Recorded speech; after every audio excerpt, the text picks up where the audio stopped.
Oh, man, we got it going on today. What's happening, everybody? BT Unleashed in the house. All right. Got a little hot stove in a hizzy. Met fans, you feel better about things now?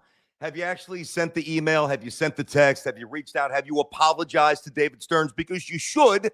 All right. Wow. We finally got some real juice where the Yankees are actually involved in this a little bit as well. And we've got, obviously, the entire show's baseball. What's happening, everybody? Good to have you back in. Let's go get the chats going, get the hammer in the text. I know everybody's fired up. So basically, it comes down to this, right? The Yanks are running it back, and the Mets took a wrecking ball to their team. Now, I understand how this goes, right? When you really don't do a whole lot. Now, listen, thank God the Yankees got Bellinger back. I wasn't, and I never wavered from this. Number one, I thought he would return. He is. I'm happy about that. But I also never viewed him as the savior. So if somebody gave him some ludicrous offer, 7 years, 8 years, Toronto gets a little desperate, I would have been fine with that, although it obviously would have changed the complexion of the Yankee season. So here we are. You know, the Yankees win 94 games a year ago. They've got a run differential about plus 151. And the Mets won 83 games, and the Mets run differential was right around plus 55 or plus 51. So you tell me who had more work to do. Answer clearly the New York Mets. And yeah, I got to tell you, tonight's the live BT and Sal show. I'm pretty pumped up about that. It's going to be awesome. And we won't stream it live, but you'll capture. We're going to get this up on video, all that stuff. There's just some things that we have to guard against, like, alcohol and certain sponsorships for the channel. So once we edit it, and it'll be done fairly soon, you guys get a chance to see me and Sal and Booney. And last night, I'm watching the Knicks. A big deal. I'm not spending any time on the Knicks today. If you can't beat the Nets, it's officially a wrap, which I think it is anyway in terms of a championship. But, of course, I'm watching the Knicks, and they win by 70,000 points, whatever. And I guess I usually go to Sports Night to watch SNY, to watch Sports Night. I think they do a really good job, right? As I've said many times. And I don't really remember doing it. I had a long day yesterday. Good day, but a long day. Getting ready for the show tonight. Running around like a lunatic, obviously. So anyway, I'm watching the Knicks, and I guess just by habit, I click over to SNY, and I fell asleep. But I really don't remember flipping over to SNY. Anyway, long story short, I fall asleep, and as I usually do, my eyes open back up, whatever, right around midnight. And who do I hear yapping? What? It's dark in the room. What do I hear? Take a guess. I hear Sal chirping about Freddy Peralta. I'm like, you've got to be kidding me. They actually got Peralta here. So the Mets offseason has been terrific. The Yankees offseason has been less than. Although, again, if we woke up today or yesterday, we got the news, Bichette was somewhere else. Then at that point, you start having, Bellinger was somewhere else. Then you start having the conversation, as I posed to you, that without Bellinger, I don't view the Yankees as a playoff team. Now, with Bellinger, I don't view the Yankees as a World Series team. And there's still a lot of questions to go here pertaining to both sides. Like, do the Mets go out? Do they get another pitcher? Do the Tigers trade Skubal? I don't think they'll sign Valdez, but is there another lower level move to be made to further bolster the Mets rotation, which was an eyesore up until yesterday, really too reliant on young kids and average arms that I think have overachieved at certain points, whether it's Manaea here, Clay Holmes, whatever. So the ability right now, not even the ability, let me take a step back. I do hope that everybody's learned a lesson here along the way, because when the Yankees got Juan Soto a couple of years ago, it was flex time, puff out the chest, let everybody know Yanks are winning the World Series. Yanks didn't win the World Series. And then when the Mets got Juan Soto from the Yankees, it was puff out your chest time, let the world know you own the city, big brother, little brother, okay. And then the Mets didn't even win 85 games, and they didn't make the playoffs here. So if there's one thing that we should really know, especially with baseball, that we should know by now, the hot stove is fun. It's great energy. When your team's doing stuff, it's awesome. The entire fan base is galvanized. When they're not doing something, the entire fan base is pissed off, like the Yankee fan base until yesterday. But if we've learned one lesson, and there's been a lot of evidence here that, baseball games, every game, but baseball games, especially the baseball season with such randomness and some injuries and a long season and multiple checkpoints in terms of getting to the playoffs and then advancing, then eventually get into a World Series. Can we at least understand? Can we at least have this as a starting premise? And I'm not trying to strip away the joy, and I know the Met fan's a little more pumped up than the Yankee fan today. I'm not trying to strip away anybody's joy. I'm just trying to present the perspective, the very real reality that while these moves are nice and these moves are good, and right now I view both teams to be playoff teams right now, nothing's set in stone. It's a long way to go. I actually think, truth of the matter is, I think right now on paper, the Mets have a more dynamic, certainly roster in terms of batting order. They're just sending up better hitters on a night-to-night basis than the Yankees are. So I think that the Met fans' energy now is I don't want to say more justified, but I think a little bit more applicable to what I think is going to happen. Whereas the Yankees right now, again, without Bellinger, wow, you want to talk about a lineup that would have been almost unwatchable. Nobody's protecting Judge, still no leadoff hitter, still some issues, still too many guys who strike out. And the Mets, I still think need one more arm in the rotation. But the way it's kind of flipped here, and the way you guys went from just, and I get it, we've talked about this a lot, the emotion of losing Nimmo, losing Diaz, losing Pete, a complete overhaul, complete recalibration, a complete resetting, which, by the way, was necessary, which, by the way, is the reason why I've been imploring you for a while now. Give Stearns a chance to cook a little bit, guys. He was brought here for a reason.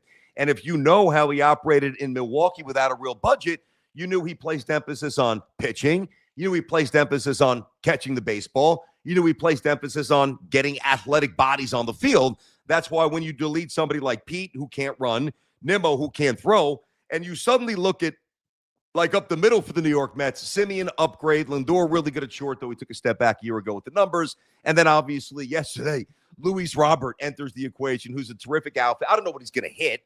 I don't know where he's going to hit. I don't know if he's going to stay healthy. He seems to miss 30, 40, 50 games every year. But like that, the Mets went from 75, 76 wins to a team and a fan base right now that can absolutely, feel good about the prospects of making the postseason. And listen, I can't help but do this. I'm sitting here last night, things are breaking down, sitting here this morning.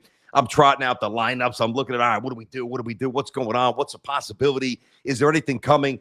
Listen to these lineups here. First the Yankees, then the Mets. And you tell me if at least my instincts are at least today on point and on par with what I think that and what you think both of these teams will be. All right, which will be playoff teams. Neither team's going to win 95, 96 games, whatever.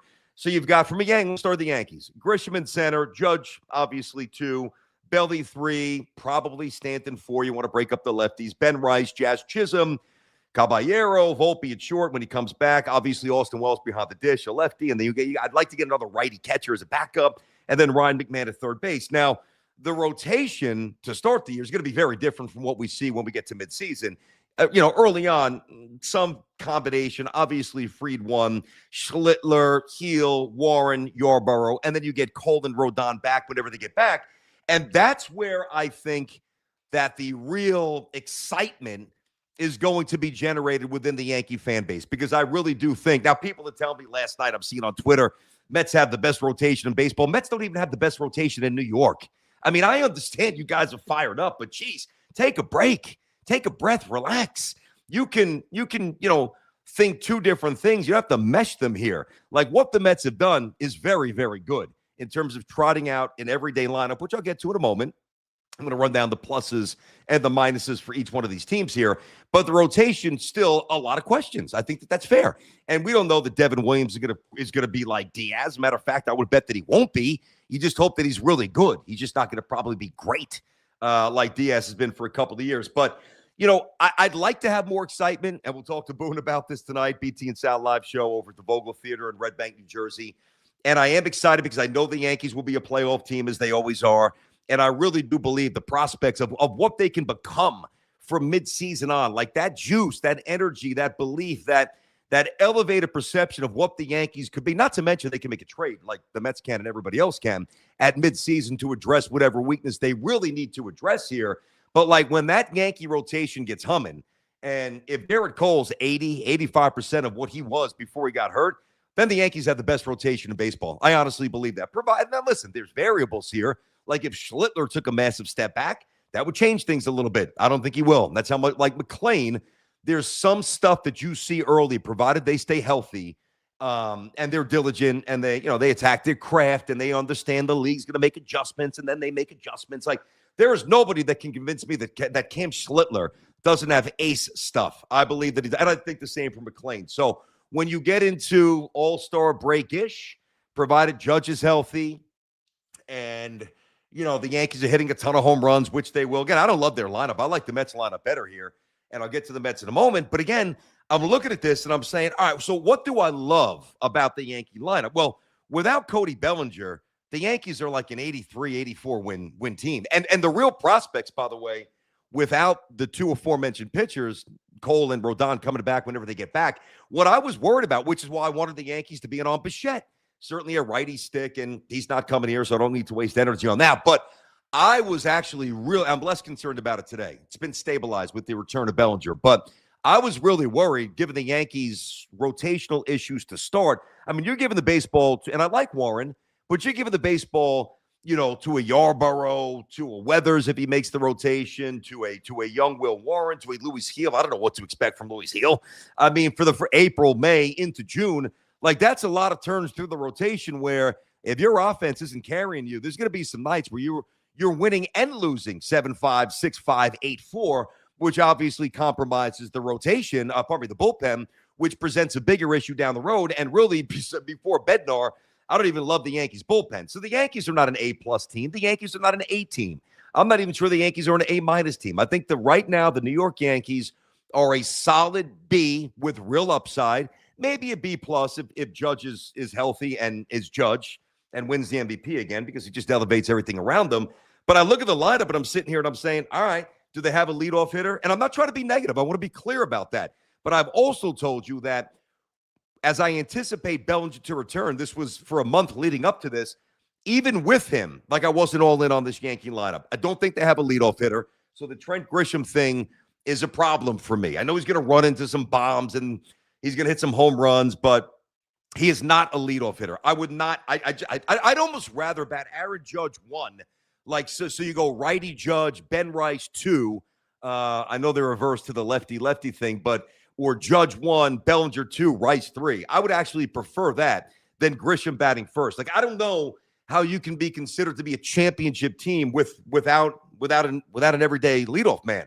And it's not going to be Volpe. It's not going to be Caballero. It's just not. So they don't have a leadoff hitter, and Grisham is what he is. He's a home run hitter, and I don't love him against big-time pitching. Problem, right? Then you get to the Stanton stuff. All right, how many games are you going to miss? Whatever, of course. And then, listen, the guy that I think is going to take a massive step, I think Ben Rice, to me, profiles to be a 3-hitter within the next 2 or 3 years. I think he's that good. And I know this young man's putting work in. He is a smart kid from Dartmouth. He's a very astute hitter. He is a good hitter. Go the other way a little bit. Easy power, good eye. He's going to be an on-base machine with real thump at his bat. So I love Ben. I got no problems with Ben Rice. Just catch the balls at you, scoop a few out of the dirt, which you didn't really do that well last year. So hopefully that changes. But Ben Rice, stud. You know where I stand on Jazz. I don't know if they're going to trade him this offseason, but I still believe that they're going to trade him at some point. And then you get to the bottom third with a trio of Caballero and Volpe, Austin Wells, and Ryan McMahon. I mean, there's a lot of easier bats to navigate at that point, which to me is very problematic. So look at that. By the way, Robert Huertas checking it. What up, Rob? BT, what's going on? As far as the Yankees, I think Austin Wells is not that good, a 220 hitter, along with Volpe, our third baseman. Too many holes once you get past Judge and Belly. Well, I do think that you're excluding Ben Rice, as I just said. Ben Rice, I think Ben Rice I think you're going to love Ben Rice. I think there's going to be a 6. They didn't come up when he was that young, so I don't want to go nuts here. Like a 6-7 year run where Ben Rice is in the middle of the lineup and doing real damage, like inflicting real damage on Major League Baseball. I think he's that good of a hitter. So I do think you need to throw him in there. And I think he's ready to start doing it now because he did it most of last season, right? But you're right. I mean, all right, Caballero's a pest, but he is what he is. Volpe's a low average, low on base guy, strikeout machine. Austin Wells, I mean, he's an above average catcher defensively. He's got power, but he strikes out a lot, low average guy. And then Ryan McMahon, who's going to hit 210, 215, strike out 200 times. And then when you get, now see, that's the additional issue too. So when Trent Grisham is in a funk and his career stats tell us he's very funkable, like he's not immune to slumps. There's a reason why you don't hit 200 for a couple of years in a row. All right, maybe he tapped into something. Maybe the Yankees unlocked something. Maybe he's now trending in a direction that is more like last year, and he's going to hit the home runs, and instead of hitting 190 or 203, he's going to be a 245-ish guy, 250. I'm fine with that if he's hitting seventh, right? But think about the sequence, guys. And even Jazz Chisholm strikes out a lot, but I've got to show Jazz respect as a 30-30 guy and maybe a 40-40 guy if he was healthy last year. But the Caballero, Wells, McMahon trio, and now you get to the top of the lineup when you've got those funks that invariably Grisham's going to be in. I mean, that's four pretty easy batters and outs to navigate. And that's what worries me about this team. Worries me in April, worries me in May, worries me in June, worries me in August, worries me in September. It just worries me. Worries me in October. Well chronicled is what it is. By the way, Brad Kaufman, 35-82. What up, Brad? Yeah, I hope you're eating a little bit of crow. I don't know if you like Raisin Bran. I don't know if you like the sugary cereals. I don't know if you have, the almond milk or real milk, which I still drink, or skim milk or 2%. Whatever cereal you had today and whatever crow you are eating today, well, then you better be man enough to admit it. Because if you're going to come at David Stearns the way many of you, and you know who you are, many of you came at him and just eviscerated Stearns, well, now you got to show a little respect here. Brad's in Mineola, Smithtown. Thank you for that. And I'm going to get more extensively into the Mets in a moment. But like the Bellinger signing only merely gets you or gives you a chance to get back to the point that you were at a year ago. Now, there's other subsets here, which I'll dive into a little bit after the Mets. What does it mean for Dominguez? What does it mean for Spencer Jones? I mean, are the Yankees still in the market, maybe the trade market, and maybe you throw Jazz in there as well, as I said, where maybe they look to get another starting pitcher. The Yankees were in on Peralta, period, and they didn't get him. I don't know what their final offer was. I don't know how deep the talks were between the Yanks and the Brewers. I always thought, and I nailed this, I always told you that Peralta is going to be a Met. It just made too much sense. The Mets had too many desirable prospects and too much of a relationship with Stearns and the Brewers not to make this happen. So I'm not surprised. Again, I just didn't want to wake up, in a deep sleep at 12:09, hearing Sports Night on loop, hearing my former partner, my buddy Sal, yapping and crowing about the Mets getting Peralta. That's the last thing I wanted to hear. Humble Sal. I liked Sal better, when they were deconstructing the team and they weren't making any moves. That's the kind of Sal that I want to be around. The guy that I'm going to have to deal with tonight is going to be a complete pain in the ass, much like he was half the time when we were together on the fan when the Mets got so low. And, the King Cohen trumpets. Let me tell you something. If I hear King Cohen trumpets tonight, we're fighting on stage. Like the King Cohen, I can't hear it. If now he's going to be out there with me, so I don't know how he would even be able to do this. But if there's any sense of trumpets or music or the scepter in the robe, I'm going to lose my mind. I mean, he might look like Harley Race. I'm going to go Hulk Hogan on my guy tonight. I just can't have it. I mean, because the Mets offseason has been really, really good. Like, listen, I call it the way it is. I'm objective. Mets have crushed their offseason on two levels as I get to the Mets here. Obviously, Yankee and Met comments. I'm going to jump around. All baseball today. Not even wasting time. Knicks, football, this. Baseball today. Hot stove. We've been waiting for a day like this. Oh, when they sign Bellinger. Oh, when they do this. Oh, if this happens. It's all happened. And I'm not even sure that both teams are fully done, although I think it would be more ancillary moves, which I'll get to in a little bit as well. But the Mets had a great offseason. Let me actually read this first. I'm going to get two levels. The Mets had a great two. All right. Two level. I don't want to lose that thought. All right. Boom, and then boom, and then boom. All right, so Rich Esquire, 896. Wow, Rich, what's going on, buddy? All right, hear me on this. The Yankees need to bring back Sanchez. What? Sanchez the catcher? He has grown as a defensive catcher, cleaned up his game calling, legit power, can spell wells, match against lefties, and insurance against injury. You know what?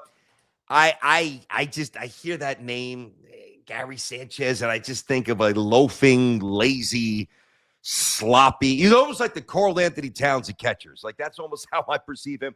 But you're not wrong, and thank you for that. I appreciate it, man. Thank you for checking in, Rich. Very generous, very good stuff. Of course, I would take him as a backup, man, against lefties. Sure. I mean, think about some of the catchers the Yankees have had, since the Girardi, Posada, even McCann a little bit. At least he had some power. Not great teams, but yeah, they've been running out some guys out there that have left a lot to be desired here. So yeah, on a low level deal. I don't know if he wants to come back. He's probably pissed at the Yankees. But yeah, I'd be fine with that. All right. So Here's where the Mets won, not on one level, on two. Number one, and this is all about Stearns, right? Number one, he identified a very clear vision. He came, and when you're hired, right, to elevate something that's been fairly moribund, or at the very least, incredibly inconsistent, as the New York Mets have been for a long time. That's one thing Sal always talked about, and I always understood this, because as a Yankee fan, I do get this. As a Jet fan, I don't. Recently, as a Knicks fan, I have, which I appreciate, although this team is not it. But you just want, you want that year-to-year consistency and year-to-year belief that your team has a puncher's chance, at the very least, to get to mess around and win a World Series. You can't have wow, what an amazing year with Buck. Hit, like a stock market. Oh, wow, elevating first year with Mendoza. That was really fun.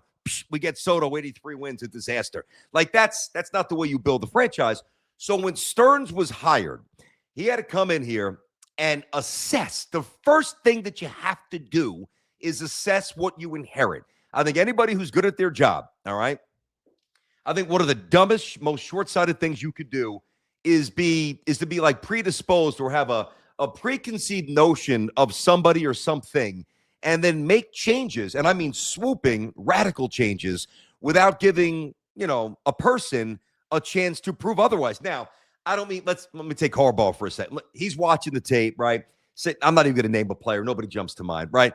But say if he's watching the film, as he already has before he took the job, and he identifies somebody like this guy's taking plays off, this guy's not all in, this guy's lazy, and then the word around the building is he's not a good teammate. There are certain things that you could jump into and say, you know what? I've seen enough. I trust my eyes. I've heard enough from people that I trust that have been here or people around the league. We're cutting this guy. He's gone. I'm not talking about that. I'm talking about, higher profile players who were really good, but have hit a ceiling, and as a group have not won. So the first thing you do is you come in and you watch and you evaluate and you calculate, right? And you get a sense of, is there any more upside here with a different philosophy? Can we squeeze a little bit more out of player X? And of course, that was Nimmo, and that was obviously Pete Alonso. McNeil, lesser extent, Diaz, that was different. They just messed that up. You wish you had Diaz right now. My God. Imagine if you had Williams and Diaz. So that was the first thing that he had to do. And he won because that was the right move. That was the right move. You weren't going to win a championship with this crew. I don't need to get back into it. I've hit this for years, going back to when me and Sal first started getting into this on the Fan. And many of you had an issue with us for doing it. Now, we were proven right, but we don't need to take victory bows. We don't need to gloat. We know who nailed it. We know who didn't. The scoreboard tells you that. Just Google it, right? Anyway, that was the first step. The second step was, once you decide to deconstruct, what is the plan? What is the pivot? Well, the plan is to go out there and get more athletic, younger, not long-term contracts for pitchers, something that he's averse to. And I do think scuba would be very different. But unless you are like one of one or one of two or three in baseball, you're just not getting that 8-9 year deal. Like they wanted Yamamoto. He didn't want them. They offered. They're going to try to get Skubal. It either works or it doesn't. And if they get him, they'll offer him 8, 9, 10, whatever it takes to keep him there, right? So he evaluated, didn't like what he saw, smartly and correctly pivoted. And his initial plan was, all right, it might not be perfect with, maybe Soto going to right or Tucker going, Soto going to left or Tucker going to left. Somebody's going to be naturally out of position. Neither one's a center field, obviously. And might not be a great fit, but, let me try to entice him with a very high AAV. And while Lindor's still in his prime and we got Soto, let me get this banger in here who is a hell of a hitter. And I think one of the top 10, when he's healthy and locked in, Tucker, all-around players in baseball. So let's go there. Didn't work out. All right, what happened immediately? Bang! Bo Bichette out of nowhere. You kidding me? So not only did he have an initial plan to respond to his first course of action, which was to deconstruct, he then had a subset to the plan of the deconstruction when the plan of the deconstruction fell by the wayside, and like everybody else, Tucker took the easy way out, went to the Dodgers. Boom, we got Bichette. And that was not like, oh, geez, hey, guys, we're desperate, man. Hey, Bo, it's Stearns. You won't come play for the Mets? No, it was never about that because, as we learned, the groundwork was laid in December at the meetings, and that's how you run a baseball team. All right, your center field position last year was among the worst in baseball. Taylor can't hit. McNeil played there. Joke. He's the horrendous center fielder. And obviously, Nimmo next to him in left field made it worse. Anyway, you go out there, you get a guy who is a very short-term investment, who could run, who could go get it with anybody in the outfield, and who's got real juice in his bat. So you tell me, up the middle between Robert in center, Simeon at second, Lindor at short, is that a pretty good defensive up the middle, which obviously is something you need in baseball? The answer is yes. Is it better than McNeil and, McNeil at second or whomever, Batty at second? He's not second base. I like Batty. He's not second baseman. And some sort of variation of that. Of course, the answer is yes. So now you get to the Mets lineup. You got Lindor, you got Soto, you got Bichette, you got Polanco, you got Simeon, you got Batty, you got Alvarez, you got Robert. Now, if Robert is the Robert version from a couple of years ago, now he's in that 5 or 6 hole. If he's a strikeout machine hitting 220 but still running into some balls and, at least a threat that you just can't groove fastballs to like you can to Taylor, well, guess what? Well, then you could either move him up based on the results or you can keep him at the bottom third, which is where I think he'll start the season. So the Mets lineup to me is really, really good. And I expect Batty, if he's not dealt, and I don't think he will be, I think Batty's going to see a lot of time in left field, and I think he can transition there. I think Batty can see a little bit of time at first base. I don't think that they would mess around. Like, say you want to give Simeon a day off, and he's getting older, so although he does play a lot, but if you want to give him a day off, can you punt Bichette over to second and put Batty at you could do that. I don't think they'll do that because I think they want Bichette to get used to third base, and bouncing around second and third is probably not the smartest thing. And here's the other thing too. Think about the players, right?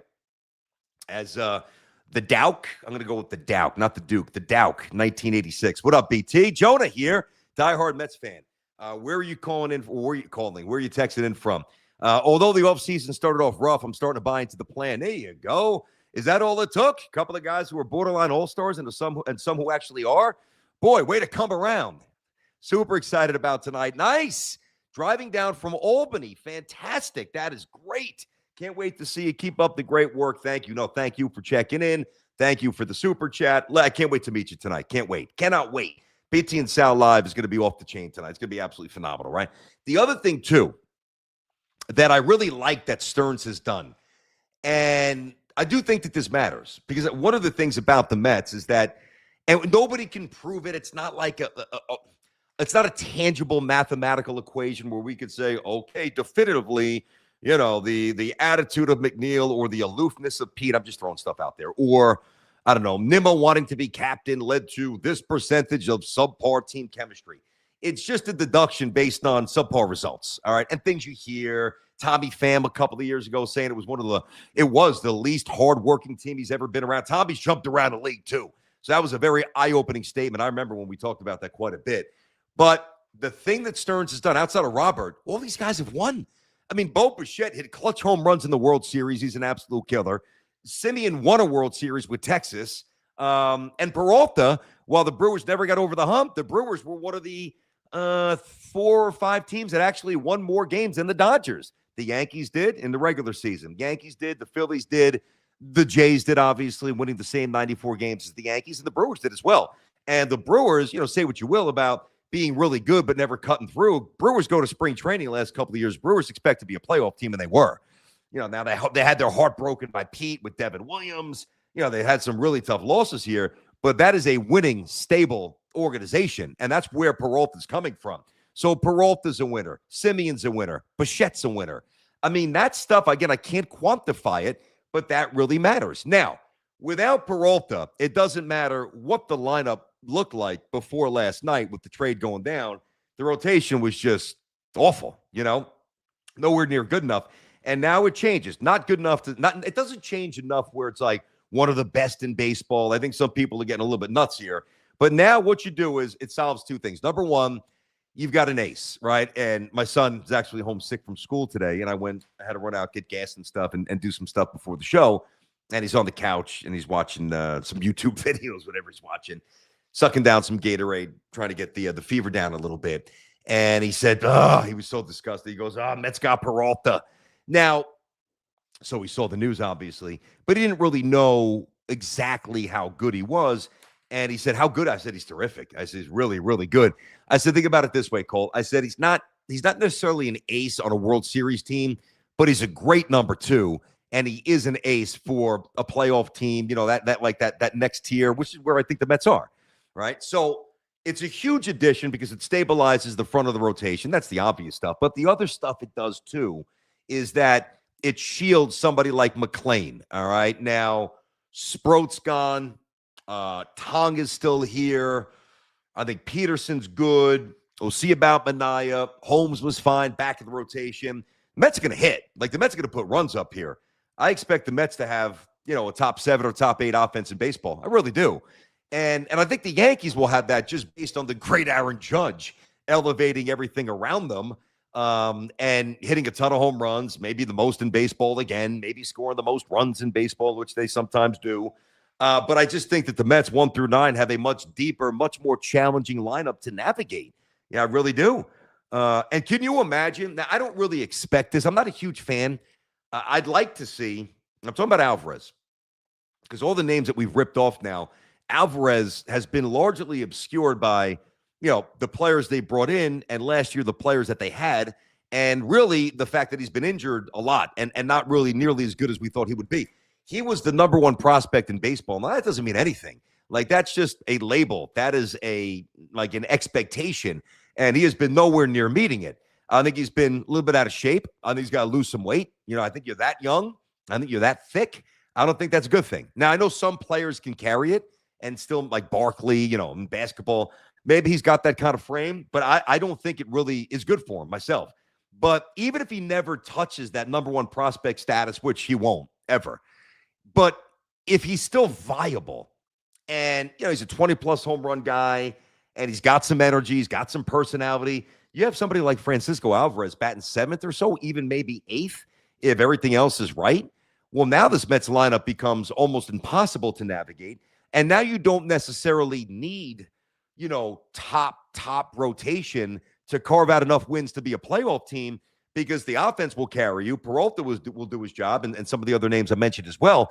And then what I think is going to happen, listen, he might get dealt tonight. He might get dealt next month, but eventually Tariq Skubal is going to get dealt. And can you imagine mid-season, and there's going to be a long line. Yanks will be at that line. I don't know if they have the prospects to get it done, unless they were to give up a Schlittler, which I wouldn't, but not for a rental.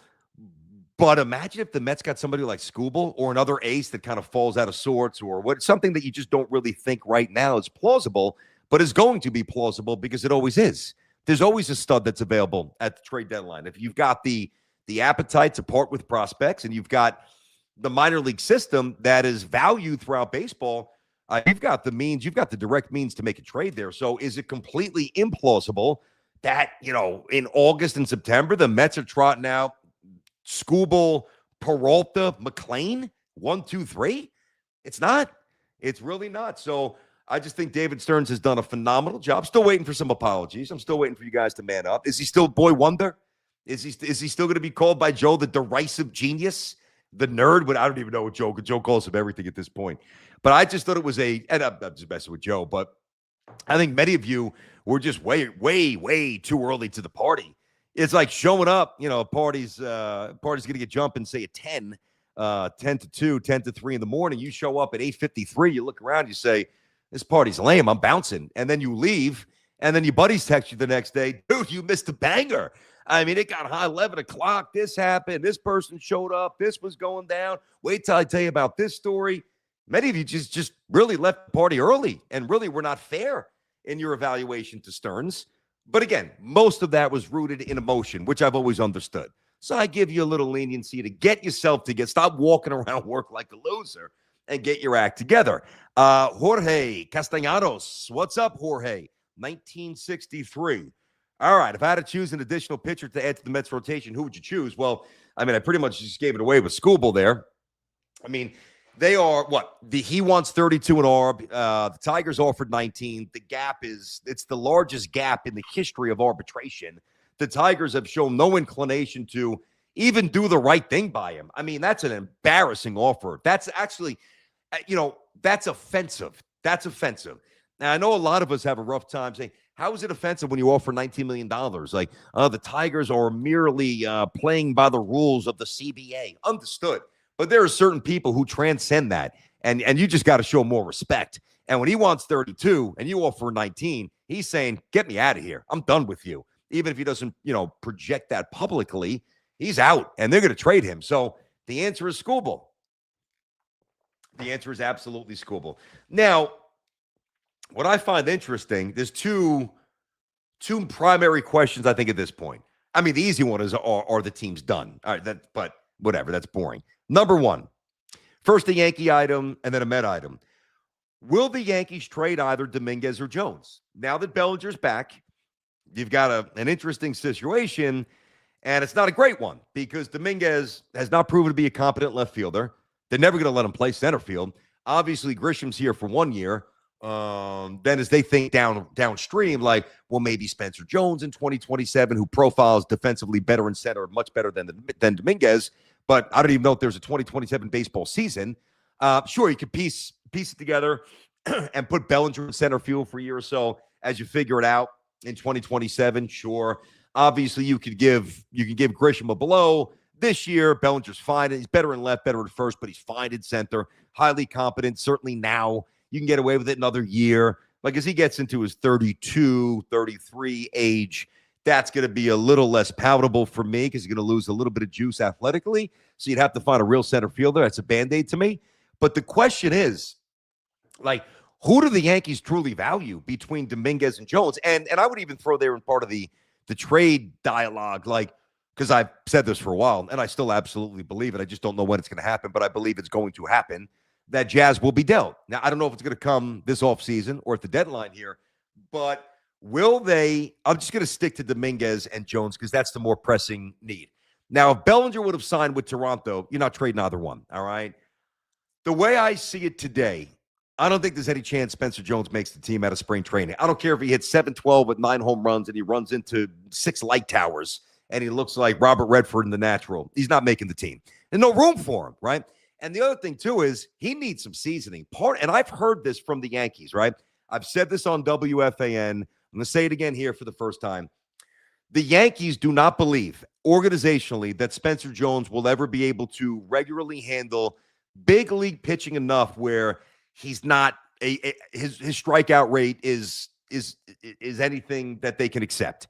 I mean, when you're striking out literally more than 2 times a night in the minors against minor leaguers, what are you doing at the highest level against filth? What are you going to do? And he needs more seasoning. Now, he went to Vanderbilt, so he's not a young kid. He's getting to that age where, and Judge came up late. I get that. It's not Aaron Judge. All right, let's just end the suspense. Spencer Jones is not going to transform into Aaron Judge. I'm not giving up on him, but if the Yankees were to make a high-level trade, I would trade Jones more than I would trade Dominguez. I still believe in Dominguez. I really do. I don't understand. I do understand that some of the stuff is really overstated. You know, the Martian, which I'd never call them. Nicknames are idiotic at that age, right? Switch hitter, Mickey Mantle, runs like the wind, hits bombs, has a cannon, can play center field with anybody. Okay. The Yanks didn't even let him play center field. That's how much they trust him. So I thought that was, now I'm not saying in real time, I wasn't like, I can't wait till Dominguez gets here. I was, because I do get excited about prospects, but I never become so enthralled with prospects that it would prevent me from making a move that can make me better now, especially when the clock is ticking on Aaron Judge. So looking at it today as we get toward, the end of January, early February, Dominguez is obviously going to make the team unless he's traded. I don't think there's any chance, because there's no room for him, for Jones to make the team, and he needs more work in the minors. And I think that's how it's going to go. Now, the problem, and this really complicates it. It really, it truly does. And this is why, it's really hard to look at the Yankees lineup and feel great about it. By the way, I appreciate that, Joe. Thank you, man. Great show as always, BT. Joe from Jersey. Salute to Jersey. Salute to Joe. Thanks for popping in, Joey boy. Now, think about what Dominguez does really well, right? He runs really well, and he hits from the left side well. They don't even let him hit righty. So, I mean, I would say that he can hit righty, but they don't really let him try. Excuse me, I've got a little cold today. I think I'm getting it from my son. Oh, man. So I don't even know if he can be a functional righty hitter because they don't let him hit righty. So it's kind of, hey, this guy can't shoot threes. Well, have you let him shoot any threes in the game? I mean, if you don't let him do that, this quarterback can't throw a deep ball. Did you throw any go routes? Is there any evidence here? But I look at Jones and Dominguez, right? And I see Dominguez's floor steady enough and reliable enough on some level. Now, hopefully there's an uptick in performance and of repetition that still he plays more. But I know he's not going to be a 190 hitter who strikes out all the time. He has shown good patience at the plate. I mean, he stole 20-something bags a year ago, barely played. There were 2 months he didn't even play. He didn't play. I did think the power would be there a little bit easier, a little easy power. And maybe that does come. It could from the left side. And if he could just be functional in left field, and I have a hard time believing anybody, and it wasn't just the Yankees hype machine that made Dominguez out to be this great prospect. It was everybody in baseball. And when you have that many eyes on you in scouts and personnel departments, and everybody says, man, this guy's this guy's that, this guy's going to do this guy's going to do that. I mean, all right, maybe if they're a little bit overstating your center field prowess, how the hell, somebody explain to me how the hell you can't be a functional left fielder. I refuse to believe that he can't be serviceable left. And if he can't, well, then it's just a disaster. It's a disgrace. And then he's got to go. And at that point, his value will be diminished and whatever. But I think he's on the team. I think Jones is in the minors. Now, it would be perfect, instead of being a superior lefty hitter, wouldn't it just be great if he was a superior righty hitter? Because then he could play against lefties. Because then at that point, Bellinger hits anybody. Lefty, righty, soft stuff, up in the count, down in the count, bullpen starter. I mean, Belly is a pro's pro, which is why I'm really happy that he's back. And he really does hit lefties. And he's proven to be really good protection for Aaron Judge. So when you have a tough lefty out there, if things were set up differently, well, Grisham, I don't like him against lefties. Boom, Bellinger's in center. Say those 30 to 40 times, maybe not every lefty, but those tougher lefties, the splits, whatever, do all the research. They know the numbers. And then you can have Dominguez in left field if his strength was being a righty. And then that would make them a little bit more righty-oriented, which they sorely need. I mean, you look at the lineup right now, right? Grisham, lefty. Judge, righty. Bellinger, lefty. Stanton, righty. Rice, lefty. Chisholm, lefty. Obviously shortstop's different. Wells, lefty. McMahon, lefty. I mean, that's not going to cut it there. So because he has not proven the ability, because we don't know if he can hit righties, or hit as a righty, I can't definitively say that that's a good option because I don't really see him hit righty. So it would just be hollow words. That would be almost ideal. And then I'd be like, okay, now I really do like the outfield configuration where, as much as I'm on the Yankees for the qualifying offer for Grisham, Judge is the best hitter in baseball.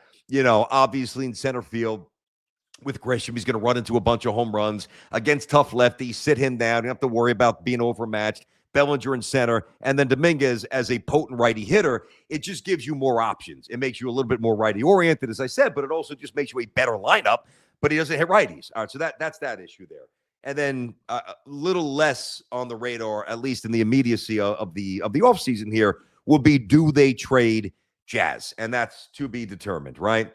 And again, I have heard from the Yankees that they just don't trust Jones's ability to be able to really handle big league stuff. You're talking about a 40% strikeout rate. 40. It's like that would be in the 3 or 4 percentile in baseball if you're a big Savant fan. Wow. Now, that's what remains of the Yankees offseason. And by the way, also as a subset to that, and this applies to the Mets and everybody that with pockets and a desire to win, if Skubal is really dangled in the next month or so before spring training, the Yankees would be all in on that. I don't know if they'd get him, but they would be all in on that, right? So I think that's the unknown aspect of what's staring at the Yankees the next month or so. From the Mets, I think the only question for the Mets now, and the Yankees obviously need to get some medium leverage arms in the bullpen, all right? I like Bednar. They got a couple of guys with good stuff down there. They do have a couple of starters early who eventually will transition, whether it's a Yarborough, Yarborough, Weathers, who's done that before, Schmidt when he comes back, whatever. So they've got good arms, and they've got 2 or 3, at least 2. And I know this because they've told me this, that really high leverage, explosive power arms that they think will be viable this year. That's one thing with the Yankees I give them the benefit of the doubt on. Like, their read on pitching is pretty good. Yankees have a great staff. I know it's banged up to start. Yankees have a fantastic staff. Not worried about that. but you do need another arm or two in the bullpen. Whereas with the Mets, I think really the only question at this point is, at least the main question is, are they done with starting pitching? I don't know that answer. I guess a smaller question would be, and I do find this really interesting, like how much runway are they willing to give Brett Batty in left field? Now, I can expand on that a little bit more because I've already touched on the pitching. I've run through the Mets rotation. We know who's out there. They're going to be all in on Skubal. I don't think they signed Valdez. I've hit that for a couple of days now. I don't think he's a high character guy. And by the way, Peralta, who's not only really, really good, is said to be a fantastic addition to the locker room, which the Mets sorely needed. And then you get Bichette, who's a gamer. The whole DNA has changed. Better players, better athletes, more explosive arms. I really do like what the Mets have done. I don't know if they're done, though, yet from the starting pitching perspective. Now, Batty, to me, and we've seen whether it's Hundley back in the day, if you're old enough, or Piazza trying to play first base, which was a disaster. Like, to me, it doesn't take very long for me to look at a player and say, do I think that they can transition to a certain position? Now, number one, when you're in the infield and you go back, it's always easier. It's always I don't know how Mookie Betts has done it, but I know he didn't hit last year, but he's done it defensively. I don't know at that level how you go from the outfield in. I don't mean first base. I mean short or third. That's tricky. But to go from third base to left field, I think Brett Batty can handle that very well. I really do. I think he's a good enough athlete to do it, and I know he's got a good enough arm, and I just think he's a baseball player. And that's been one of the problems here, and really with both of these teams. Like, there haven't been enough well-rounded baseball players, guys that can beat you when you go 0 for 4. And that was, and I'm not trying to pile on. He's gone, and I really hope he does well, and I think he's going to do well. But that was one of my main gripes with Pete Alonso, where if Pete doesn't, bang a 3-run home run, where is Pete elevating the bottom line? It's not on the bases, and it's not at first base. So, and he strikes out a lot, right? So to me, all right, the home runs are great. He's going to hit 40. He's a power presence behind Soto. He's a pro. He's proven he could do it in New York, right? But it was the other stuff that was lacking that I thought really should have been the impetus to move on from him, and they did. Whereas somebody like Batty, and I'm not saying he's Ricky Henderson, man, but somebody like Batty, to me, has a little more value. Number one, he's got positional versatility. Now, I don't like him at second base. I don't think he's a second baseman. I do like him at third base a lot.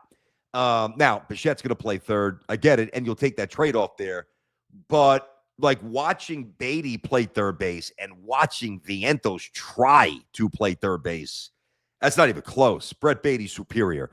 And he came up as a shortstop. He played a lot as a kid, and I don't mean 8 years old in Little League. I mean, he was a high-level shortstop, as many of these third basemen and second basemen and center fielders are. Like, that's one way the game's gone. And you want to talk about one way the game's really changed here. And it wasn't like this when I was coming up, either as a player, but obviously as a fan. Like, you had a lot of guys at first base that couldn't move. You had guys like Bob Horner at third base for the Braves who couldn't really move. You had guys in the outfield like Greg Lazinski, certain just couldn't move. But if you can mash, you could play. And they're like, all right, because they weren't looking at like runs above, defensive outside, whatever. The terminology's escaping me right now, but you know what I mean. Like, there was no focal point. You look at a guy and you say, all right, he's got a weak arm. All right, he's a step slow. Just hit. We'll figure it out. He'll be fine. It's not like that anymore. There's so much evidence that a guy is hurting you night to night if he's an inferior defender. So really, and this, I remember saying this to Tiki when we were doing the national show. And that, I mean, we started that in 2013, and it was early in the relationship. And I remember he was asking me something about baseball. I forget what it was, but I remember telling him then there was this big shift, and the shift had occurred way before 2013, so it's only amplified even more. What these teams basically do is they just draft a ton of shortstops, right? High school shortstops, collegiate shortstops, and then through natural attrition, as they go through rookie and low A and high A and eventually move through the chain, and attrition happens in the sense that, all right, you either hit or you don't, or you either prove to be able to handle shortstop or you don't. And if you can't handle shortstop, but you've got that natural shortstop bag, if you will, of skills, well, we can move you to left. We can put you in center. We can put you at third. We can put you at second.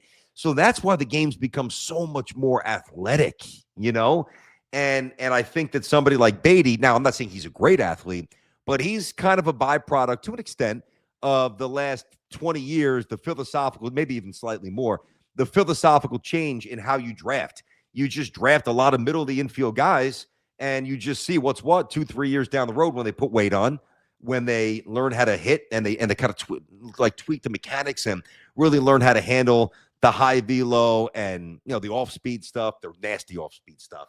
And then you either make it or you don't. You get your chance. You either hit or you don't. And you either stick with the big league team or you don't. But generally, guys who don't make it now, they don't not make it because they're not good enough athletes. They don't make it because they just don't hit enough. So I do think that Batty can handle left field. To me, that's an interesting part, a little bit of a subset of what the Mets do moving forward here. But I just think that it's been fun. It went from nothing. It went from really being stagnant here, really, if you think about this, guys, to like you got to love what you're getting here. And you got to love the way the Yankees told Boris, screw you, take a hike. Hey, 5 years, $162.5 million. You don't want us, then that's fine. Then we'll just, and I'm not saying I would love rolling the combo of Jones and Dominguez out there, and maybe they would have made a trade, whatever. Maybe they would have moved Jazz to the outfield. I don't know. They would have had a plan B. I don't think it would have been incredibly appealing to me in terms of proven viable major league players, but they were not, they were not bending down and kissing the ring of Boris. Those days are over, man. And, with Bellinger's age and with some of the deeper analytical numbers that aren't overly kind to him, like exit velo and some of those things that matter, he was never going to get that, hey, all right, all right, we can't figure this out. Hey, how about 2 years with an option at $50 million? It wasn't going to happen. Nobody came knocking down his door. And what the Yankees did on an incredibly high level is they exerted patience and the temptation to flinch. And not just because the Mets are I don't think that the Mets shouldn't react to what the Yanks are doing, and the Yankees shouldn't react to what the Mets are doing. Now, I know that sometimes that gets intertwined with fans, and it's fun and it's juice and it's energy, and that's never going to change. Going back to the whole Mattingly Hernandez debate, Donnie by a mile, by the way. But I think when you try to construct a team based on the headlines or based on talking points, sometimes like George did certainly in the mid 80s when the Mets owned the town for a couple of years with Doc and Darryl and those guys. I just think that the patience here, when the Yankees were getting crushed in the court of public opinion. Peralta's dealt, didn't get him. We all wanted Bichette, didn't get him. We're never really in at all on Kyle Tucker. And I wanted him, but I didn't want him for 8 or 9 years. It would have been nice to be in the conversation, though. Really, it would have been nice to be seated at the Kyle Tucker table and the Bo Bichette. And I know that they were engaged in Bichette, but, was it really that serious? They knew that they were going to get Bellinger, and they played it well. And there's certain times to crush the Yankees, and I will. And there's certain times to acknowledge that the Yankees did it well, and I will, happily. There's certain times to crush the Mets, and I will. And there's certain times to step back and say, you know what? The Mets have played this very smartly, and I will. And I have, and I am, because I've been saying that about Stearns now for a while, and here I am giving the Yankees praise, not going over the top because they merely are what they were a year ago, with the retention of somebody like Bellinger. Contract's interesting, opt-outs after year 2 and 3, full no trade, $20 million signing bonus, and that's really all there is to discuss with the Yankees. The Mets, there's just more juice. I wish there was more juice with the Yankees. I really do. I'm going to give you a number, all right? Right now, I said earlier in the show, I think that the Yankees and the Mets right now are both playoff teams. I did not think that certainly before the Mets got Peralta, although they were moving in that direction, and I always thought that Peralta would be a Met. By the way, I have nailed a lot of stuff. Let's call it for what it is. I don't want to pat my own back here. I'm not that flexible like I used to be, but I've basically gotten everything right. If you really think about the evaluation here, I'm talking about the last month or so. Oh, actually, I'm talking really deeper than that. I'm talking about years now. Get rid of Alonso, get rid of McNeil. I was never really on the get rid of Nimmo train just because I didn't really think that with that deal, 7 years when they signed him, I didn't think it was necessarily doable, but I certainly understand it, and I certainly acknowledge it was a good move. Anyway, I've been telling you for years, got to move on from Pete. Mets aren't going to offer him bank. They didn't, moved on. The other things with Peralta becoming a Met, I've always said, and I always said that the Yankees would be in the conversation as well, but I always thought that he would be a Met. He's a Met. I never once flinched, although I very, very directly told you guys I don't want Bellinger, even 6th year. If they start getting like that greedy, take a walk. See you. Don't let it hit you on the way out. Don't need you. You're good. We're going to leave it at good. And there's certain things that you do very well. You're not great. You're not transcendent. You're not a superstar. You fit. You're versatile. You're a pro, and I want you. But you have to stay. You have to come back on the terms that are congruent with your skill set. And I've always said that. And I always thought that the Yankees would hold a hard line. I eventually thought that Bellinger would acquiesce, and he did. So let's see. Bellinger, correct. Peralta, correct. Alonso, correct. That's not bad. Not bad. 3 big items right there. I like it. Grisham, Judge, Bellinger, Stanton, Rice, Chisholm, Caballero, Volpe, Wells, McMahon. Lindor, Soto, Bichette, Polanco, Simeon, Batty, Alvarez, Luis Robert, or Robert. Yeah. Mets lineup is better. Yanks rotation's better. Mets lineup is better. Both bullpens have some real assets and some real needs here.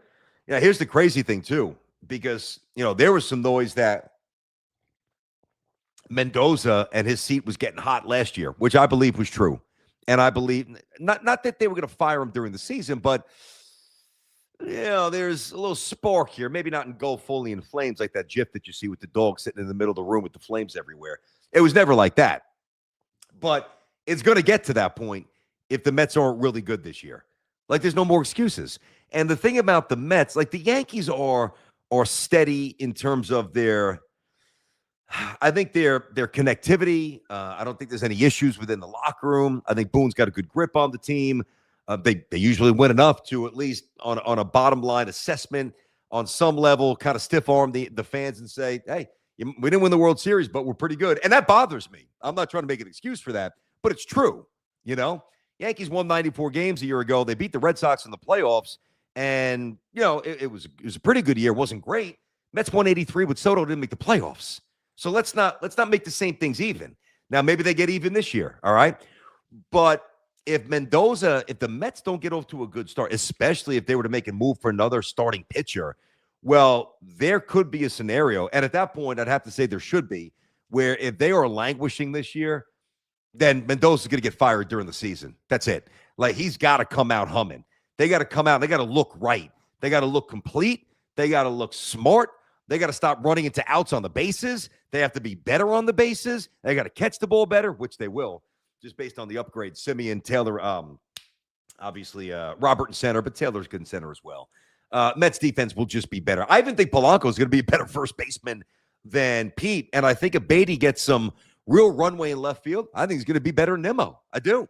And Soto's fine. I know we make a lot of his outfield, mistakes, whatever. He does have a good arm. Too often he takes a step in and the ball goes over his head at inopportune times, but he's fine. I mean, to make it seem like he is an absolute butcher in right field, it's not accurate. I think he's fine. He's got average speed. He's got a slightly above average arm, if not a little bit more than that. He just doesn't track the ball great, but over 162, it might egregiously hurt you 7 or 8 times where you're like, oh, dude, how do you not get a better break on that ball? Or, oh, my God, look at that step in, and it hits the wall where if he would have taken a step or really got to freeze. Because once you take a step in, you're dead. Like, I don't care how fast you are. Like, Willie Mays Hayes ain't recovering from taking a step in on a line drive with, 100-plus velo that's, at you or slightly elevated. You got to freeze. That's why they tell you to freeze.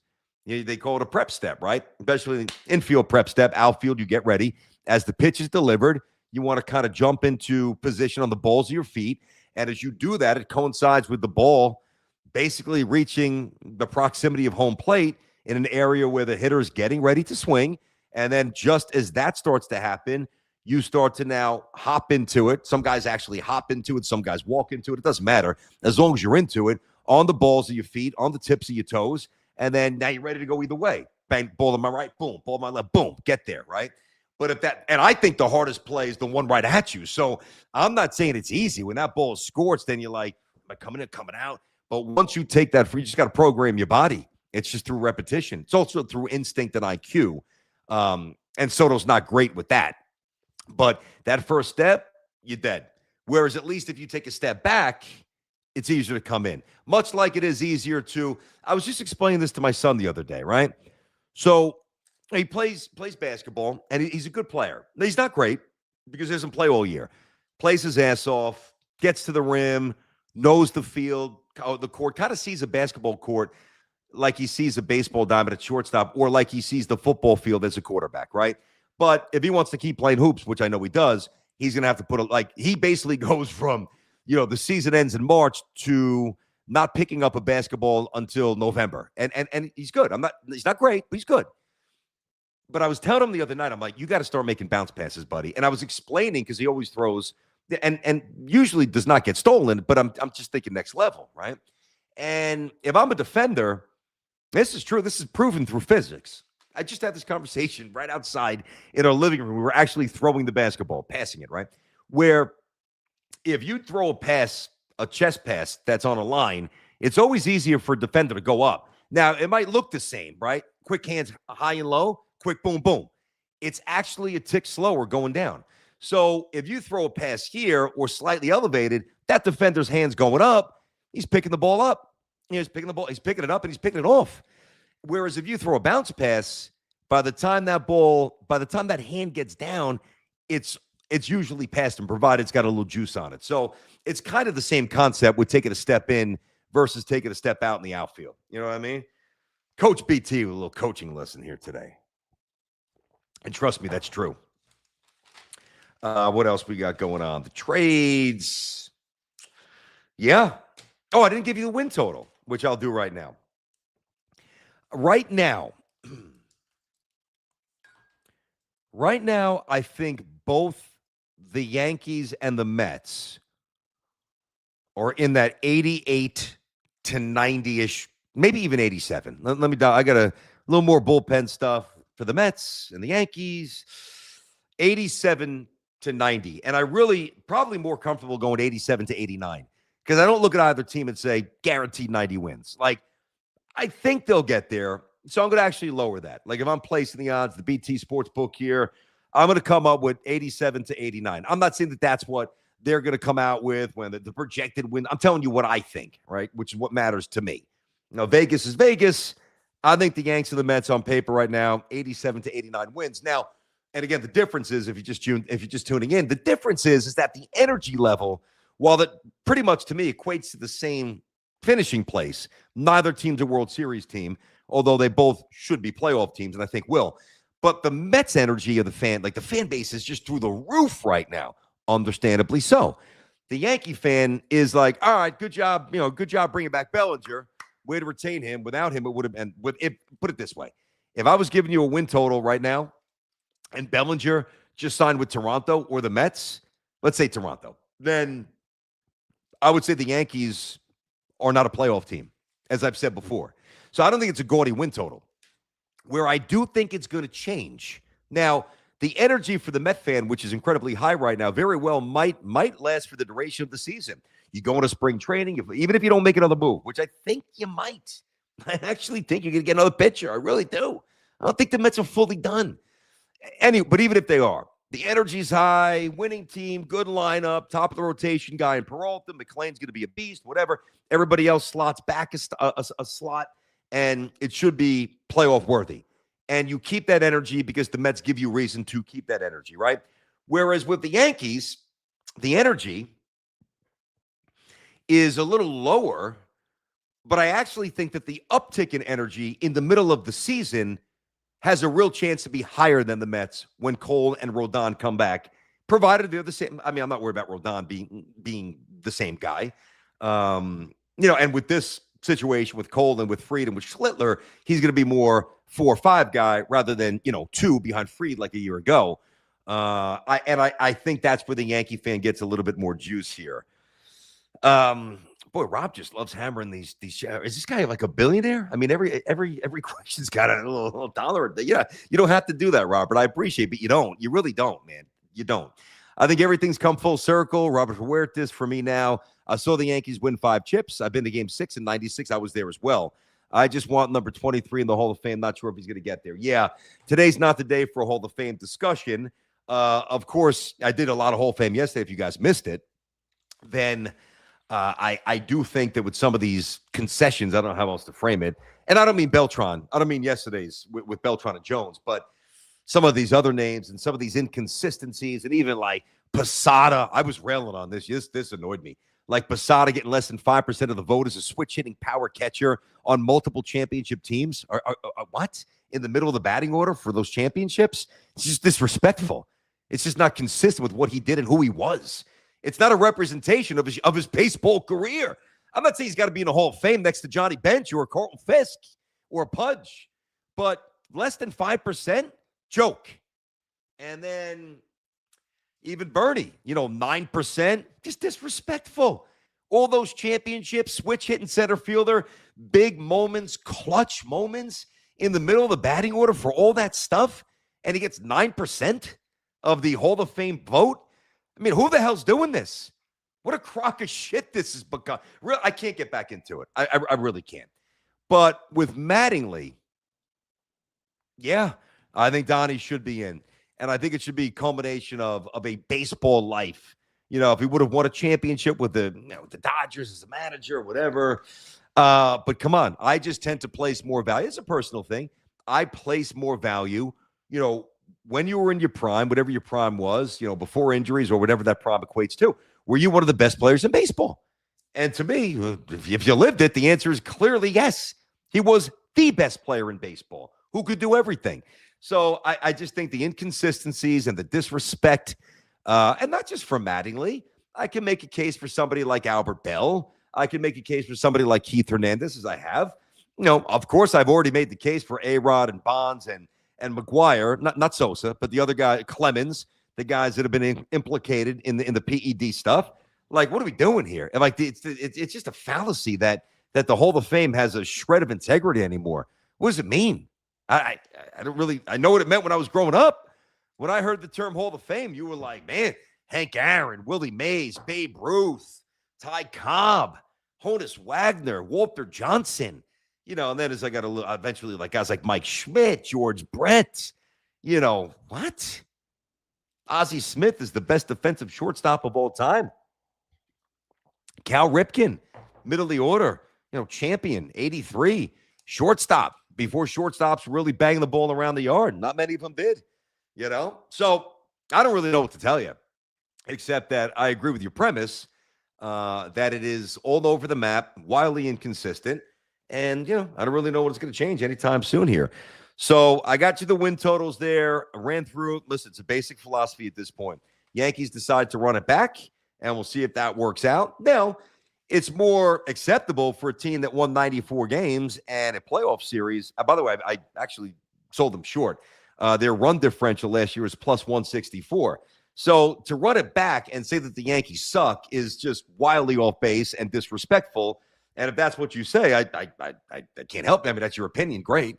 And the Mets with a complete overhaul, and the Mets needed one. They needed one from just an overall DNA in terms of the chemistry, the clubhouse, and also a skill set.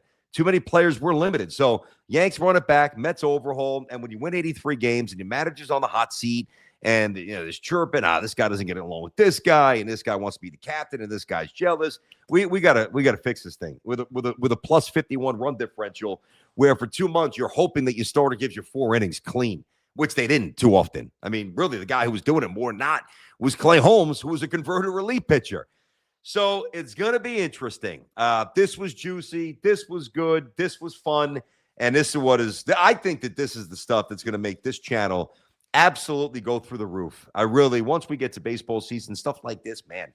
Let me give you one thing. Speaking of the channel. So I was dialing into the analytics, and I'm not going to give you the numbers. It didn't take too long. I was texting J-Rod. J-Rod, by the way, what's going on? Where's J-Rod, everybody? J-Rod in the house? He's sleeping? Did he cut out? Oh, J-Rod. Hello. What's going on there, you can hear me. How's it going? I got you. You good? Everything okay? Yeah, looking good. Pod's going great so far. Yeah, it is. A lot of good talk. A lot of people chiming in. So Oh, far, yeah. it's been our biggest, at least since I've seen, biggest Yep. like concurrent viewers for an Oh. episode. We're at like 500 almost at one point. So Okay, there you go. We got to let's get that go. up to 1,000. Hey, no, listen, I'll take the 5 for now. I'll take eventually 1,000, eventually 1,500. The goal is, listen, you got to lay down bricks. You got to lay down some foundation, which is what we're Yes, doing. sir. And speaking of the and I'm not going to give out the numbers, as I said, it's going to take too long here. But and I sent this to Jared. I actually did send J-Rod the numbers this morning. So I was on the analytical page of of the YouTube page here, BT Unleashed, right? Going back to last week, right? So last Monday, Tuesday, Wednesday, Thursday, Friday, and then this Monday, Tuesday, Wednesday. And based on what he just told me with the largest live view in a while, I know we had 1,000 or 2 the first couple of shows there. But yeah, 500 is a pretty decent number for now. We have had 8 straight shows backed up by data. Just take my word for it. Why would I lie? We're 8 straight shows where the viewership and the click rate has gone up, literally up. Not like 4 up and then 1 down and then 1 up. It literally has been 8 straight shows in a row, culminating with yesterday being the largest view on BT Unleashed ever, including the first day. And hey, I just left WFAN on December 19th. I decided to jump right into the flame here. Let's get it going. I got work to do. I'm not wasting time. I'm not messing around. I launched it. It was during the holidays when a lot of people are moving around, whatever. We still got a massive number that first day. Yesterday's show exceeded the first show we've ever done. And again, 8 straight days with growth. That includes comments. That includes likes. That includes views, which obviously matters in terms of my ability to do more and more and more with this show. So I'm really proud of that. I'm really happy with that. And I'm really thankful for that. So J-Rod, I just don't want J-Rod to get a big head because, he might think that it's because he showed up. No, we'll keep it humble, keep it pushing. Yes. As they say, this is all the fans. This is all the audience, We're just the conduit. That's right. That was an interesting way to say conduit. The conduit. It's the conduit. Like conduit. I had to throw a little extra flair on it. Were you trying to church it up here? It's like you threw an extra hyphen there. Trying to Walt Frazier it a little, I guess. Yeah, that's true. That is true. At least the Knicks did win last night. They won by, I think it was like 55 or 60. Either way. J-Rod, good job, buddy. I'm going to start wrapping things up. I got to actually run to the store. We got BT and Sal live tonight, which is going to be absolutely awesome. Let me see if I can pop just a few of these in here. I'd like to get a couple. At City Moon's been trusting Stearns all along. I was elated when Pete signed with the O's. Okay, so that is one Met fan. I'm not saying there were none of you, obviously, but the overwhelming majority of you were bagging on Stearns, didn't have any faith, ripping the move to let Pete go, confused, angry, a little bit of everything. Do you still feel that way? But apparently City Moon's never felt that way, so I respect that. That is a good job by you. How about let me pop in Edward Protzman. I miss putting BT and Sal on my radio. I appreciate that. I don't like to speak for other people. I'm sure deep down Sal obviously appreciates that as well. Is what it is. Hey, listen, WFAN wanted to move on, and I'm fine with it. Yeah, I got no bad blood there. I got love for a lot of people in the building. I truly do. I was in that building for 13 years. 13 years, swiping the same doors, seeing the same security guards, going through the same walk after I park my car and get into 345 Hudson, go up and swipe another door and see all the faces. And listen, I miss some of those faces. A lot of good people in the building. I've got you. I don't know if you guys believe this. I think that some of you thought when I weighed in on some of the comments that Chris Olivero made about the decision to move on from us, get away from us, and bring Craig back. And he was on Marchand's pod.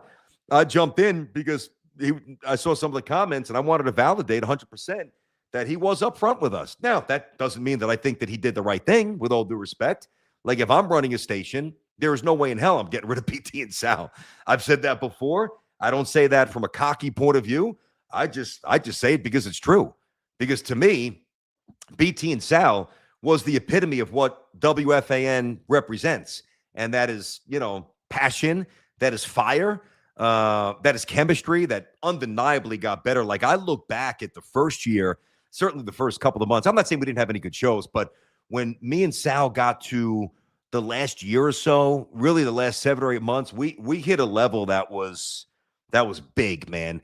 And yeah, I mean, it was a little frustrating that they pulled the plug on it. You got 2 choices. You just lay down and you get up and you fight. And as I said on my last show, full-time show on the Fan, the day my dad, by the way, my dad's coming to the show tonight.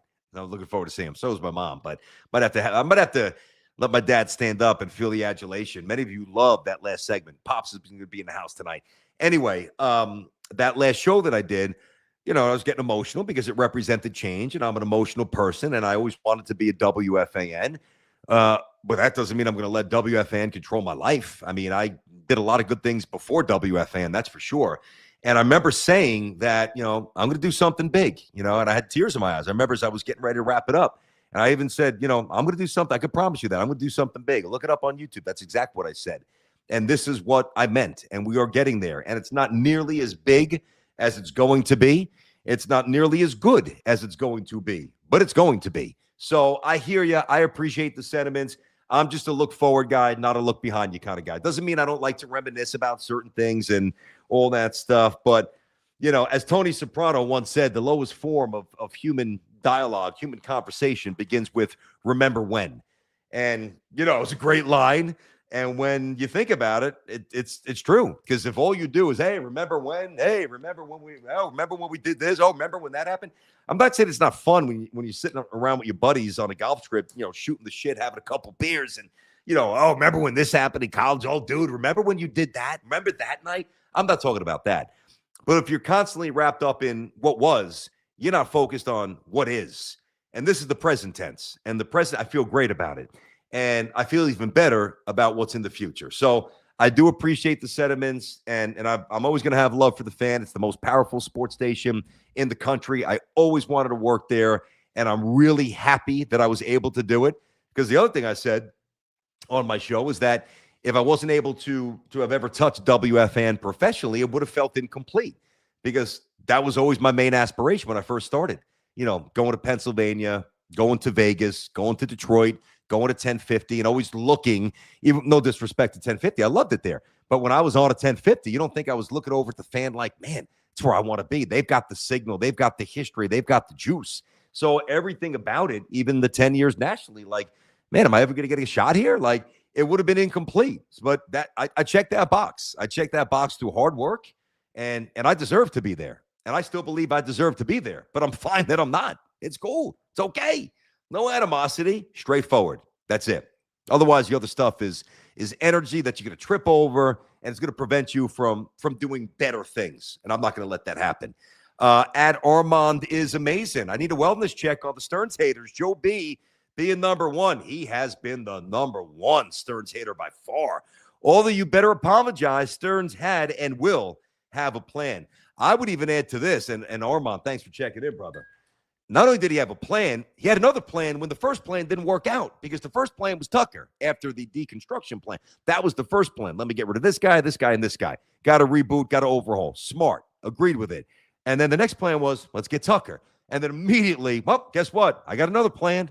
So all the nonsense that you guys talked about Stearns, just be big enough to either, whether it's on your text chains with your buddies, if you're on the air, if you're texting now, if you're shooting the breeze with your buddies on the golf course, whatever it might be, just let them know. Oh, I may have misread Stearns, You don't have to apologize profusely, but don't pretend you didn't say it, because most of you did. I would have to, if I had to throw in a percentage, like guess, educated one at that, what percentage do I think of Met fans were really bagging on Stearns? Either a lack of belief in his ultimate vision, or just disdain for what he just did, or a combination of both. I don't know, about 70%, 75%. I mean, there was a very small amount of you that were down with what he was doing. Now everybody's happy. Funny how that works, huh? Let me see if I can maybe get one or two more on here before we start to call it a wrap. Let's see. No, J-Rod did not have another quiz today. He did just enough, and we're going to allow J-Rod to continue. Now, if there's any mess-ups there, we're going to have to obviously reevaluate that. But J-Rod has proven to be a viable asset to the show here, BT Unleashed. I can't wait till we get J-Rod on some of his dates. We got to get the scouting report. We were talking about that the other day. If you missed it, I got to get to know him a little bit better. We worked together on the Unkillable stuff, all the live reaction to the Jet games over the years. And so I knew him, and that's why I wanted to hire him. But, as we get to know J-Rod, the person, we were talking about how it's such a different dating pool and the swipes and the phones and the politics and the nonsense and the what. Oh my God, I couldn't deal with that. And really how you no longer need game to get a date. Back in the day, number one, you had to have stones to actually go up and talk to somebody.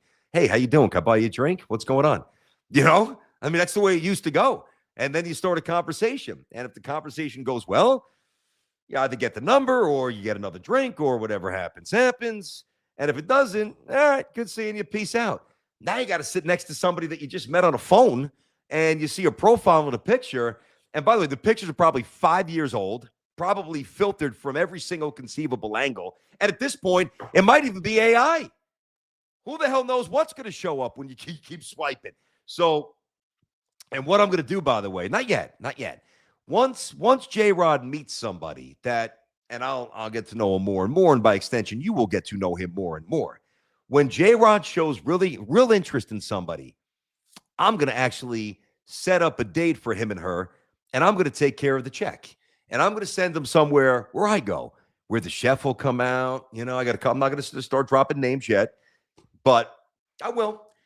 And the chef comes out and, feels like a big deal. Bill's taken care of, little vino, whatever you drink there, meats, hopefully you guys eat meat. You're not vegetarian. Not that there's anything wrong with that, but, I want the full sample, little pasta. I got to get working then. That's all I can say. I got to hit the pavement ASAP.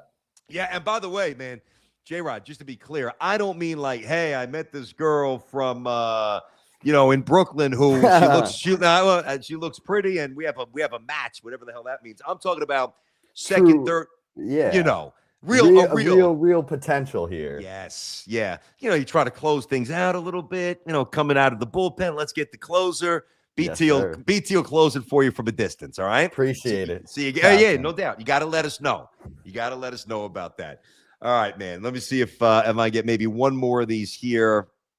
I mean, listen, this is obviously a common thought I've talked about. That's DNY says, what up? Bellinger back gets them right back to where they were, which is not good enough. Yeah, I agree. Which is why I don't think the Yankees are a World Series team, which is why the only way the Yankees are going to elevate to a point where I will have a different level of faith, I believe they'll be a playoff team. I told you both, right now, the Yankees and the Mets both feel to me 87, 89 wins, right in that vicinity, whatever. Up a game, down a game, just in that general neighborhood. And thank you for that. But when Cole comes back, and if Schlittler's really humming, and you got a Fried, Cole, Schlittler, 1, 2, 3, not to mention like the Rodons and the Warrens and maybe the Schmitz and the Yarboroughs or the Weathers is taking care of those, the fourth and fifth pitchers against other teams during the regular season just to bang in a lot of wins to make sure you're a playoff team. Well, that's where I think the Yankees could really elevate. I'm just talking about how I would feel about them. Like if Garrett Cole looks like Garrett Cole and Fried's what he was a year ago and Schlittler's the real deal, which I believe he is, even if the Yankees offense is a little inconsistent, which is going to be, too many strikeouts, I would think, that would trigger a belief that, all right, maybe they can mess around and actually win the World Series. But we're a ways from that. Cole's a couple of months out. Lesser extent, so is Rodon. And obviously, we'll see if the Mets make another move. Let me get Nicky Formato. Nicky, East Rutherford. What up, Nick? What are your thoughts on the Yankees going after righty catcher? Give some rest to Rice and Wells. Yeah, I've said that before. Somebody brought up Gary Sanchez's name. Listen, I'd like to now, this does not satisfy their need, nor does it satisfy mine for a legitimate righty stick here. Yankees just too lefty laden. I mean, every lefty, righty. There's no righties, which is why Bo Bichette would have been phenomenal for me. They would have gotten, it doesn't matter. They didn't get him. But if they would have gotten Bo Bichette, trade Jazz, right? Starting pitcher, whatever you want to do. Or maybe if you want to put Jazz in left, I don't know. But trade Jazz, Bichette at second, keep McMahon at third base for defensive purposes. And now you got that righty stick. And now you got a leadoff hitter in Bichette, righty. Then you get Bellinger, 2 spot. I know that he protected Judge a year ago, but how would Bo, Belly, and Judge, how would that, and then Rice fourth. So righty, lefty, legit. Instead, you got a leadoff hitter who I don't want hitting leadoff, and the injury-prone Stanton in all probability in the 4-hole. So it's not perfect. Nobody's sitting here saying that it is, and I don't really think there's really another move to be made that will make it perfect, at least on paper. So kind of feel like where the Yankees are now, just given their lack of engagement throughout this entire process with so many people, I think the Yankees are kind of a finished product. I think of the two teams, and I don't love that, but I'm just giving you the reality of the situation. And I think that the Mets might have one more move. Now, what they can't do, and they won't, you're not going to trade like a Tong for anybody other than Skubal, and it would take more than Tong to get that. Sproat's gone. You have Tong. So the big power flex would be a Skubal trade, which may or may not happen before spring training, either begins or ends. But I think if anything with the Mets, and don't get me wrong, the Mets and the Yanks will get another bullpen arm here. But I think the big moves are primarily done. All right, that'll about wrap it up. Let me go here. I got to run and take care of a couple things before the BT and Sal live show tonight. I know Sal's going to be squawking like a happy, proud peacock like he likes to do when he thinks the Mets do something well, which they have. I mean, I've always been one to give credit here. So I'm going to get up on that stage tonight with Sal, with Boone, talk shop, flip some baseball cards. I'm going to rip a few packs. Hopefully me and Sal could beat Boone again. Hopefully I could beat Sal. I mean, I'm 0-2 against Sal, 1-0 against Booney. So as a show, we were undefeated against the Yankee manager. Drinks will be flowing, good food, phenomenal venue. So if you guys bought tickets, can't wait to see you. We're not going to stream it live, but we will obviously record it all and put it out there, let you get a sense of what's what, because the plan is to do a couple of these, hopefully for a year. I mean, one of these every couple of months with a New York luminary. Maybe we set something up with John Harbaugh moving forward. You never know. I wouldn't say that that's impossible. We have Boone tonight. I would imagine we'll get Patino there at some point. And, because a lot of you have asked, like, hey, how come you guys aren't doing something every day? He's doing it. And congrats on the podcast launch to him. Go follow him. Sal's pod is up. Go have a little fun with that. I don't think he's going live as much as just kind of popping in when things go down. So he's got his thing. I've got my thing, including St. John's games and the TV show. So I'm busy with that. I've got a couple of public speaking engagements coming up, which I am more and more involved in, which I really love. So it's kind of a diversification of what I was doing compared to what I am doing. But Sal and I have always said, if we can find a way to get together, a couple times a year and do something big, and obviously I'll have him as a guest on here. I'll be a guest on his show. Like I'm not talking about that stuff. I'm talking about big things. We're all for it. We had a great show. We had great dynamic, great chemistry. I'm friends with Sal. I consider him a friend for life, even when he acts like a nut with the Cohen nonsense, which you'll probably do tonight. So big things to come. So appreciate you guys checking in. Can't wait to get that update. J-Rod, you got to get moving here, man, because, and by the way, the longer you go without this thing moving toward the red zone of you eventually scoring a third or a fourth meaningful date with somebody, then there's nothing I can do about it. I do have to get one more answer from you, J-Rod. In the pantheon of dating right now, let's say you got midfield, you pinned inside your own 10, you're inside the red, and then you're in the tight red. So I'm just going to guess. And if I'm off, you tell me. I'm not trying to be a jerk. You're good. I would say that right now you are at your own 13-yard line, and it is about 2nd and 13. You just got sacked. Is that fair? Yeah, I'd say that's kind of around. I'd say that's pretty fair. Yeah.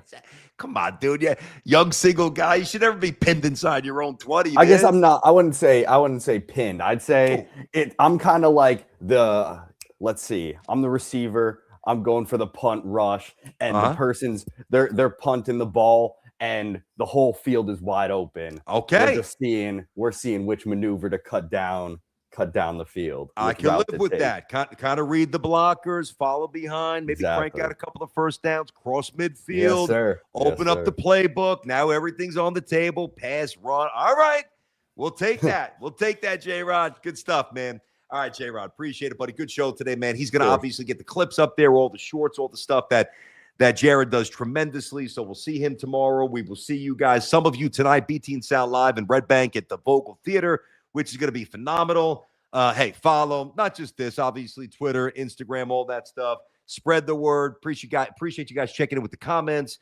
And I'm probably going to be exhausted tomorrow. Tonight's going to be a late night, but I will be here tomorrow at 10 a.m., and I look forward to it and look forward to really meeting some of you guys tonight. So have an outstanding Thursday. Awesome show. Loved it. Great contributions. Good text there. Good juice. Good energy. This is what Unleashed is all about. And, as I gave you some of the numbers and some of the growth here, that is you. I could provide the content. I could do what I do. You can believe in me. But if you guys aren't following me and those numbers aren't ticking up, and they clearly are, and it's awesome, and it excites me even more, and I'm pretty excited, but it excites me even more about what this is going to grow into. So I appreciate it. I will catch you guys tomorrow at 10. We'll see you. Bye-bye.